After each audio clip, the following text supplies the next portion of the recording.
நண்பர்கள் அனைவருக்கும் வணக்கம். நாம் இந்த வீடியோவில் டிஎன்யூஎஸ்ஆர்பியில் பார்த்தீங்கன்னா பிசி எக்ஸாமுக்கு நோட்டிஃபிகேஷன் வந்துருச்சு.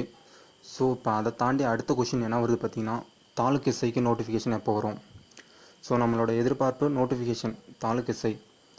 ஸோ நண்பர்கள் இப்போ பிசிக்கு நோட்டிஃபிகேஷன் வந்ததுக்கப்புறம் ஏன் என்ன தாலுக் எஸ்ஐக்கு இன்னும் வரல, ஸோ தாலுக் எஸ்ஐக்கு நோட்டிஃபிகேஷன் எப்போ வரும் அப்படின்னு எதிர்பார்க்குறாங்க. ஸோ தாலுக் எஸ்ஐக்கு பார்த்தீங்கன்னா இப்போ கிடச்சிருக்க நியூஸ் என்னென்னு பார்த்தீங்கன்னா, அதுவும் பிஃபோர் எலெக்ஷனுக்கு முன்னாடியே வரப்போகிறது, அதுவும் நியூஸ் கிடச்சிருக்கு. ஸோ நோட்டிஃபிகேஷன் பார்த்தீங்கன்னா நாளைக்கே கூட வரலாம், திங்கக்கிழமை வரலாம், அந்த வீக்கில் கூட வரலாம். ஸோ அதுக்கு படிக்கக்கூடிய நண்பர்களும் நல்லா படிச்சுக்கோங்க. இப்போ பார்த்தீங்கன்னா நிறைய notification, railway, TET, PC, forestry, so நிறையா நோட்டிஃபிகேஷன் வந்திருக்கு. அதை அடுத்து தாலுக் எஸ்ஐயும் வரப்போகுது. இதோட பின்னணியில் அரசியலும் இருக்குது அப்படின்னு சொல்கிறாங்க. ஸோ அது நமக்கு அந்த டாபிக் நமக்கு வேணாம். ஸோ நமக்கு தேவை நோட்டிஃபிகேஷன் வந்தால் சரி, நம்ம ஜாப் வேலை வாங்கினா சரி, அதுக்கு மட்டும் ஃபோக்கஸ் பண்ணுவோம். ஸோ தாலுக் எஸ்ஐயும் சீக்கிரம் விரைவில் வரப்போகுது. ஸோ அதுக்கு படிக்கக்கூடிய நண்பர்கள் நல்லா படிச்சுக்கோங்க. பார்த்திங்கன்னா பிசியாக இருக்கட்டும், தாலுக் எஸ்ஐயாக இருக்கட்டும், ரெண்டுத்துலேயுமே பார்த்திங்கன்னா எக்ஸாம் தான் நமக்கு முக்கியம். ஸோ எக்ஸாமுக்கு மட்டும் நண்பர்கள் கண்டிப்பாக ஃபோக்கஸ் பண்ணுங்கள்.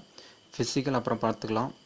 ஸோ எக்ஸாமுக்கு முழுக்க ஃபுல்லாக எக்ஸாமுக்கு 2-3 மந்த் நல்லா எஃபோர்ட் போட்டு பண்ணுங்கள். ஸோ எக்ஸாம்ஸில் நல்லா நீங்கள் ஸ்கோர் பண்ணிட்டீங்களாவே ஈஸியாக நீங்கள் போஸ்டிங் வாங்கிடலாம். எக்ஸாமில் நல்லா ஸ்கோர் பண்ணி சிங்கிள் ஸ்டார் அடித்து போஸ்டிங் வாங்கினவங்களும் இருக்காங்க. எக்ஸாம் ஒழுங்காக பண்ணாமல் ஃபிசிக்கலில் 15க்கு 15 வச்சு அடித்து எக்ஸ்ட்ரா அந்த என்சிசி, என்எஸ்எஸ் அந்த சர்டிஃபிகேட் வச்சு அதில் எக்ஸ்ட்ரா மார்க் வேலை கிடைக்காதவங்களும் இருக்காங்க. ஸோ இதன் மூலிமா நீங்கள் நல்லா புரிஞ்சுக்கணும். இதிலே உங்களுக்கு நல்லா புரிஞ்சிருக்கும்னு நினைக்கிறேன். ஸோ நம்ம முழுக்க தெரிஞ்சிக்க வேண்டியது என்னென்னா எக்ஸாம் தான். எக்ஸாமில் நல்லா ஸ்கோர் பண்ணிட்டோம்னாவே கண்டிப்பாக நமக்கு ஒரு போஸ்டிங் கன்ஃபார்ம் இருக்குது. ஸோ இந்த வீடியோ உங்களுக்கு பிடிச்சிருக்குன்னு நினைக்கிறேன். பிடிச்சிருந்தா ஒரு லைக் பண்ணுங்கள், உங்கள் நண்பர்களுக்கு தெரியப்படுத்தினா ஷேர் பண்ணுங்கள். இது வரைக்கும் நம்ம சேனலை சப்ஸ்கிரைப் பண்ணலாம், சப்ஸ்கிரைப் பண்ணிக்கோங்க. தேங்க்யூ.